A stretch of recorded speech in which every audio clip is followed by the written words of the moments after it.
Oiladagi befarzandlik holatida hamma birinchi analizni bu spermogramma deb o'ylaydi. Bundan boshlab oladigan bir nechta videomizni ko'ring, siz shifokorsiz o'zingiz bemalol tahlil qila oladigan bo'lasiz. Videomizni boshlashdan oldin bir necha jihatlarga e'tibor berishlaring kerak. Spermogramma natijasining past bo'lishligi bu bo'ldi, sen bepushsan degan hukm emas. Bundan tashqari videolarimizdagi tahlillar butun dunyo sog'liqni saqlash tashkilotining 2021-yilgi 6-nashriga asoslangan holatda bo'ladi. Spermogramma, ya'ni urug' tahlili eyakulyatning hajmini, 1 millilitrdagi spermatozoidlarning sonini, ularning harakatchanligini, tirikligini, pH'ini, morfologiyasini ko'rsatadigan klinik kontekstdan iborat. Eyakulyatning hajmi normada 99-yilgi standartga ko'ra 2 millilitrdan, 2010-yilgi standartda 1,5 millilitrdan va oxirgi 2021-yilgi standartda esa 1,4 millilitrdan kam bo'lmasligi kerak. Eyakulyatning hajmi asosan urug' pufakchasi va prostata bezining sekretsiyasidan iborat bo'ladi. Bular 60, 70, 80% tashkil qiladi va qolgan 2, 5 va undan qolgan qismlarni moyaklar, epididimslar va ko'p bir bezlarining sekretsiyasidan iborat bo'ladi. Agar urug'ning hajmi 6 millilitrdan yuqori bo'lsa, ba'zi adabiyotlarda 8 millilitr ham deyiladi. O'ta eski adabiyotlarda 10 millilitr deyilgan. Bunda sabablarni sifatida biz o'ylashimiz kerak vezikulit prostatit yoki tashqaridan berilayotgan qandaydir testosteron bilan stimulyatsiya va ba'zi jinsiy aloqada yuqadigan mikoplazma, ureoplazma kabi kasalliklar parasimpatik nerv sistemasining disfunksiyasida kuzatilishi mumkin. Bu holatlarda nima qilamiz deyilsa, agar kasalliklar topilsa, kasalliklarni bartaraf qilish kerak bo'ladi.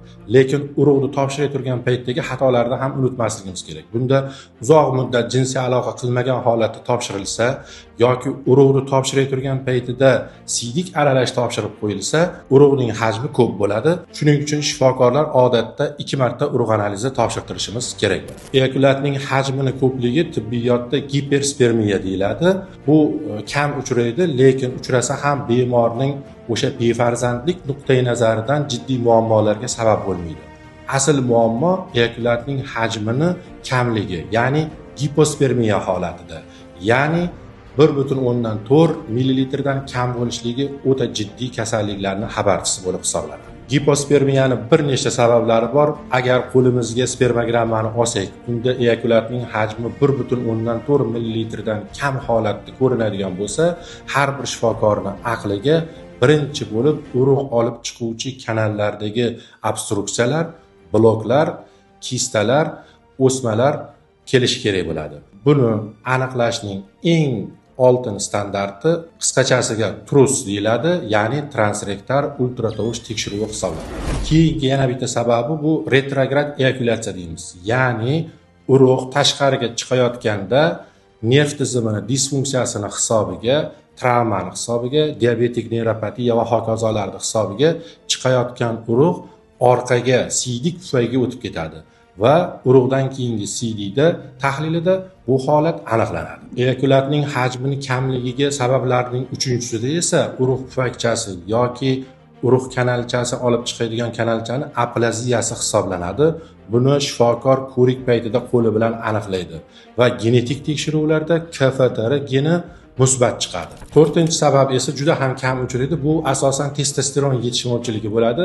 Bunday bemorlarni farqlash oson, chunki testosteron yetishmovchiligi bilan birga bularda libido, xohish va jinsiy disfunksiyalar ham kuzatiladi. Keyingi yana bir sabablari bu qisqa saqlanishlik muddati deyiladi. Ya'ni oxirgi standartga ko'ra 24 soat ichida 2 marta agarda bo'shalishlik bo'lsa, bu urug' hajmini kam bo'lishligiga sabab bo'lishi mumkin.